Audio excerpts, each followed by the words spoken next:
సచిన్ రాజ్ అత్యాధునిక world class physiotherapy treatment తో అన్ని రకాల నొప్పులకు శాశ్వత పరిష్కారం. జై శ్రీరామ్.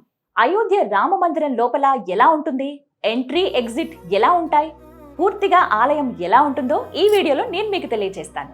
కొత్త సంవత్సరంలో జనవరి 22వ తారీఖున అయోధ్యలో శ్రీరాముని విగ్రహ ప్రతిష్టాపన కార్యక్రమం జరగబోతోంది. దేశ విదేశాల నుంచి లక్షలాది మంది భక్తులు తరలి వస్తున్నారు.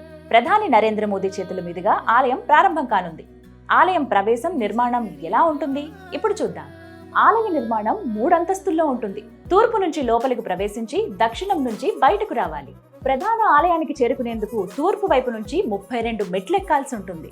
సాంప్రదాయమైన నాగారా శైలిలో ఆలయాన్ని నిర్మించారు. 250 అడుగుల వెడల్పు, 161 అడుగుల ఎత్తు ఉంటుంది. ఆలయంలోని ప్రతి అంతస్తు 20 అడుగుల ఎత్తులో ఉంటుంది. మొత్తం 392 స్తంభాలు, 44 ద్వారాలు ఉంటాయి.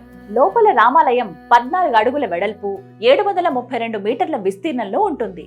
4 మూలల్లో సూర్యుడు, భగవతి అమ్మవారు, గణేశుడు, శివుడు, ఇక ఉత్తరాన అన్నపూర్ణ, దక్షిణాన హనుమంతుడి మందిరాలు ఉంటాయి. ఇక మరోవైపున వాల్మీకి మహర్షి, విశ్వామిత్ర మహర్షి, అగస్త్య మహర్షి, నిషాద్రాజ్, మాతా శబరి, దేవి అహల్య మందిరాలు ఉంటాయి. కుబేర్తిల వద్ద జటాయు విగ్రహాన్ని ప్రతిష్ఠించారు. ఇక రామాలయం కాంప్లెక్స్ లో ఆరోగ్య సంరక్షణ కేంద్రం, టాయిలెట్లు, ఇతర సౌకర్యాలు ఉంటాయి. దర్శనానికి వెళ్లే ముందు బూట్లు, చెప్పులు, వాచీలు, మొబైల్ ఫోన్స్ ఇలా 25,000 మంది ఒకేసారి డిపాజిట్ చేసుకునే వీలును కల్పించారు. వేసవిలో చెప్పులు లేకుండా నడవడానికి వీలుగా ఆలయంలో ప్రత్యేక ఏర్పాట్లు చేశారు. మొత్తం 70 ఎకరాల ఆలయ ప్రాంగణంలో 70% వరకు పచ్చని వాతావరణమే మనకు కనిపిస్తుంది. 100 ఏళ్లకు పైగా పురాతన చెట్లుంటాయి. సూర్యకిరణాలు సోకని దట్టమైన వనం ఉంటుంది. ఆలయ సముదాయంలో 2 వాటర్ రీసైక్లింగ్ ప్లాంట్స్ ఏర్పాటు చేశారు. ప్రత్యేక విద్యుత్ లైన్లు కూడా ఉంటాయి. భూగర్భ జలాశయం నుంచి నీటిని తీసుకునే అగ్నిమాపక దళ విభాగం పనిచేస్తూ ఉంటుంది. రక్షణ వ్యవస్థ కూడా పటిష్టంగా ఉంటుంది. అలాగే ఒక్క నిమిషం కూడా ఆలయ ప్రాంగణంలో కరెంటు పోకుండా ఏర్పాట్లు చేశారు. అయోధ్య ఆలయాన్ని మొత్తం రాతితోనే నిర్మించారు.